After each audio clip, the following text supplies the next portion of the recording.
অনেক ভাই বোন আমাদের কাছে জানতে চান যে স্বামী স্ত্রীর পারস্পরিক ভালোবাসা, মিল মোহাব্বত পয়দা করার জন্য, সৃষ্টি করার জন্য, বৃদ্ধি করার জন্য কোনো আমল আছে কিনা। অনেক স্ত্রী অভিযোগ থাকে যে তার স্বামী তাকে ভালোবাসেন না। অনেক স্বামীর অভিযোগ থাকে যে তার স্ত্রী তাকে ভালোবাসেন না।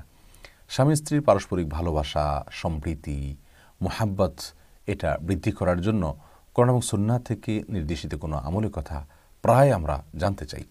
এ বিষয়ে আজ আমরা পরামর্শমূলক কয়েকটি আমলের কথা বলবো। তার ভিতরে প্রথম আমল হলো সূরা ফুরকানের ৭৪ নম্বর আয়াত, যা আমরা হয়তো অনেকেই জানি, কিন্তু এটাকে খুব গুরুত্বের সাথে যথাযথভাবে আমরা হয়তো পড়তে পারি না। এই আমলটি আমরা যদি খুব বেশি করি, ইনশাআল্লাহ বিইذনিল্লাহ আল্লাহ সুবহানাহু ওয়া তাআলা আমাদেরকে এমন জীবনসঙ্গী দান করবেন যাকে দেখলে আমার চোখ জুড়ে যায়, আমার নয়ন জুড়ে যায় এবং চোখ শীতল হয়। আর সূরা ফুরকানের ৭৪ নম্বর আয়াতের যে অংশটুকু তেলাওয়াত করতে হবে তা হলো রব্বানা হাব লানা মিন আজওয়াজিনা ওয়া যুররিয়াতিনা কুররাতা আয়ুন ওয়াজআলনা লিল মুত্তাকিনা ইমামা। রব্বানা হাব লানা মিন আজওয়াজিনা ওয়া যুররিয়াতিনা কুররাতা আয়ুন, অর্থাৎ হে আমার রব, হে আমাদের রব, আপনি আমাদের সঙ্গী এবং আমাদের সন্তান এদের সবাইকে এমন করে দিন যেন আমাদের চোখগুলো জুড়িয়ে যায় তাদেরকে দেখলে।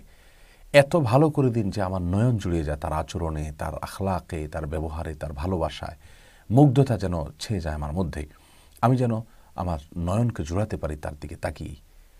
ওয়াজআলনা লিল মুত্তাকিনা ইমামা, আর আমাদের সবাইকে, আমাদের গোটা পরিবারকে আপনি মুত্তাকিদের নেতা বানিয়ে দিন, নেককার বানিয়ে দিন, ভালো মানুষ বানিয়ে দিন। এই দোয়াটি, কোরআনের আমলটি অত্যন্ত কার্যকর একটি আমল স্বামী স্ত্রীর পারস্পরিক ভালোবাসাকে বৃদ্ধি করবার জন্য। এই দোয়াটি বিয়ের আগে থেকে পড়া উচিত, বিয়ের পরেও পড়া উচিত, সবসময় পড়া উচিত। এমনকি আমরা এই দোয়াটা বিশেষ করে দোয়া কবুলের জায়গাগুলোতে আমরা করতে পারি। ভোর রাতের সময়টাতে, জুমার দিনে আসরের পরে সময়টাতে, তারপরে আমরা সিজদায় যখন যাব, সিজদায় কোরআনে কারিমের আয়াত তেলাওয়াত করা নিষেধ, কিন্তু দোয়ামূলক আয়াতগুলোকে দোয়া হিসাবে পাঠ করা অনেকের মতোই নিষেধ নয়, সেগুলো আমরা পড়তে পারি। বিশেষ করে নফল সালাতে খুব বেশি, আর অন্য সালাতেও আল্লাহর কাছে আবেদন পেশ করতে পারি। সেই সাথে সালাতের শেষ বৈঠকে আত্তাহিয়াতু এবং দুরুদের পরে নবী সাল্লাল্লাহু আলাইহি ওয়াসাল্লাম বলেছেন, বুখারী মুসলিমের বর্ণনা আসছে যে সে এরপরে যে কোনো দোয়া চাইলে আল্লাহর কাছে করতে পারে, সেখানে আমরা এ দোয়া আল্লাহর কাছে সাবমিট করতে পারি। এবং চলতে ফিরতে, উঠতে বসতে, পাঁচ ওয়াক্ত সালাতের পরে যখন সুবিধা হয় দোয়া কবুলের জায়গাগুলোতে আমরা বেশি বেশি রব্বানা হাব লানা মিন আজওয়াজিনা ওয়া যুররিয়াতিনা কুররাতা আয়ুন ওয়াজআলনা লিল মুত্তাকিনা ইমামা, এ দোয়াটা বেশি বেশি পড়বো ইনশাআল্লাহ, এবং এটা পড়তেই থাকবো অর্থ সহকারে, বুঝে, অন্তরের গভীর থেকে ইনশাআল্লাহ। তাহলে আল্লাহ সুবহানাহু ওয়া তাআলা পারস্পরিক সম্পর্ক এবং ভালোবাসা বৃদ্ধি করবেন। দ্বিতীয় যে আমলের কথা বলবো তা হলো আল্লাহ সুবহানাহু ওয়া তাআলার আনুগত্য করা, আল্লাহ তাআলার কথাগুলোকে মেনে চলা, প্রত্যেকটা কাজে তাকে অবলম্বন করা। আপনি যত বেশি তাকে অবলম্বন করবেন তত বেশি আপনার প্রতি প্রত্যেকটা মানুষের ভালোবাসা বৃদ্ধি হবে।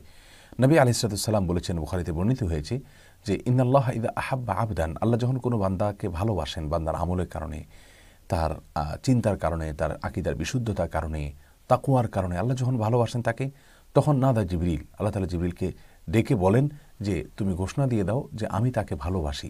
তখন তিনি আসমানে, জমিনে সবার মধ্যে ঘোষণা দিতে থাকেন এবং সেই ঘোষণা অনুপাতে সবাই মধ্যে তার প্রতি ভালোবাসার সৃষ্টি হয়। অতএব স্বামী অথবা স্ত্রী, জীবনসঙ্গী, তারা কেউই এর বাইরে নন। তাদের মধ্যেও আল্লাহ সুবহানাহু ওয়া তাআলা ভালোবাসা সৃষ্টি করবেন যদি আমার ভিতরে তাকওয়া থাকে। হ্যাঁ, কোনো কোনো ক্ষেত্রে একজন মানুষ নিজে মুত্তাকি হওয়ার পরেও আল্লাহর পক্ষ থেকে পরীক্ষা থাকে যে তার সঙ্গী, জীবনসঙ্গী তাকে ভালোবাসছেন না বা তার প্রতি আন্তরিকতা প্রদর্শন করছেন না, সেটিকে আপনি এক্সেপশন এবং আল্লাহর পক্ষ থেকে পরীক্ষা হিসেবে ধরতে পারেন। তবে মৌলিকভাবে আপনি যত বেশি তাকওয়া অবলম্বন করবেন, আল্লাহর আনুগত্য করবেন, আল্লাহর কথাগুলো মেনে চলবেন, যত বেশি নেক হবেন, ইনশাআল্লাহ মানুষের অন্তরে আল্লাহ সুবহানাহু ওয়া তাআলা আপনার ভালোবাসা সৃষ্টি করবেন। এটা একটি পরীক্ষিত আমল এবং কোরআন ও সুন্নাহ দ্বারা ঘোষিত আমল, বিধায় এটাও আমরা করবো ইনশাআল্লাহ বিইذনিল্লাহ। তৃতীয় যে আমলটির কথা বলবো তা হলো আল মুআশারাতুল হাসানাহ, সুন্দরভাবে বসবাস করা।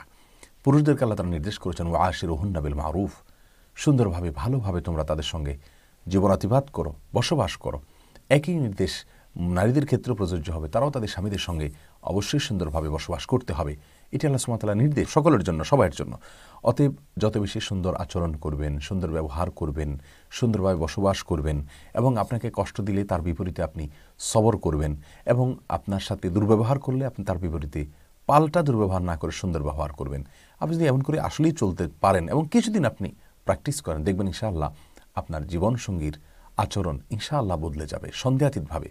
আপনাকে সবর করতে হবে এবং হাসি মুখে তার সমস্ত কষ্টকে বরণ করতে হবে, এই আশায় যে আল্লাহ সুবহানাহু ওয়া তাআলা তাকে এর মাধ্যমে বরং সংশোধন করে দিবেন। কোরআনে কারিমে আল্লাহ সুবহানাহু ওয়া তাআলা সূরা ফুসসিলাতের ৩৪ নম্বর আয়াতে বলেছেন, ইদফা বিল্লাতি হিয়া আহসান ফাইদাল্লাযী বাইনাকা ওয়া বাইনাহু আদাওয়া কাআন্নাহু ওয়ালিয়্যুন হামীম।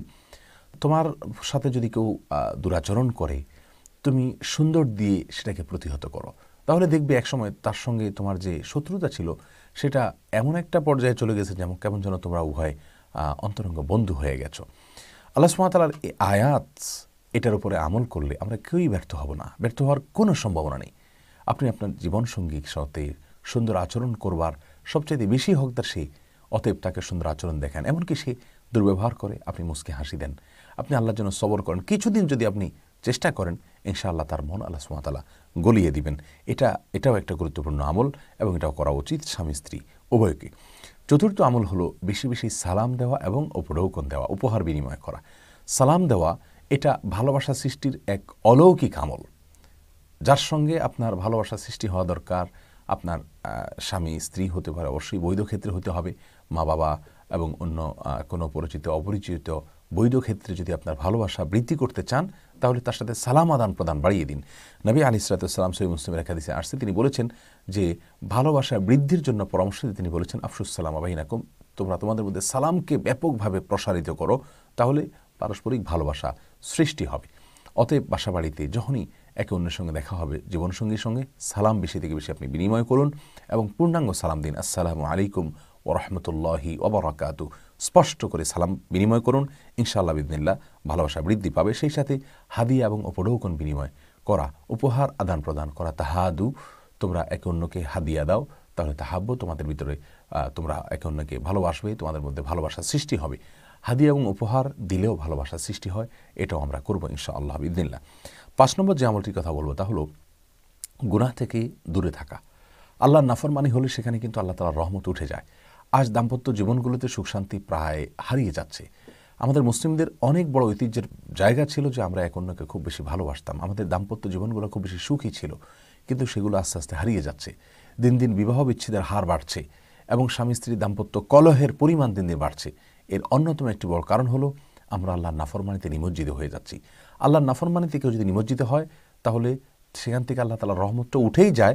আর দুজন ব্যক্তির মাঝে কেউ একজন যদি কোনো গুনাহে লিপ্ত হয়, তাহলে তাদের মধ্যকার ভালোবাসা আল্লাহ তাআলা তুলে নেন। এ বিষয়ে ইমাম বুখারী রাহিমাহুল্লাহ আল-আদাবুল মুফরাদে একটি হাদিস বর্ণনা করেছেন।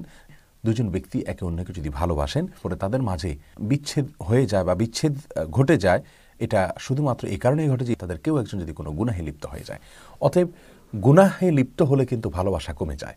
আমাদের আজ বিবাহগুলো শুরুই হয় গুনাহ দিয়ে, গান বাজনা, বেপর্দা, অশ্লীলতা, আল্লাহর নাফরমানি, এগুলো দিয়ে আমাদের বিবাহের অনুষ্ঠান পরিপূর্ণ থাকে।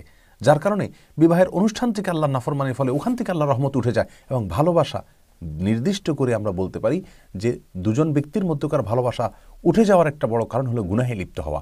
বিবাহের অনুষ্ঠানে গুনাহ হচ্ছে, বিবাহের পরে গুনাহ হচ্ছে, এই গুনাহগুলোর ফলে কিন্তু আল্লাহ সুবহানাহু ওয়া তাআলার রহমত আমাদের থেকে দূরে সরে যাচ্ছে। অতএব এই বিষয়টি খুব বেশি খেয়াল করা দরকার। 5 নম্বরে যে বিষয়টি বললাম, অর্থাৎ আল্লাহ সুবহানাহু ওয়া তাআলার নাফরমানি যাতে না হয়, বিবাহ হবে না, পরবর্তীতে হবে না।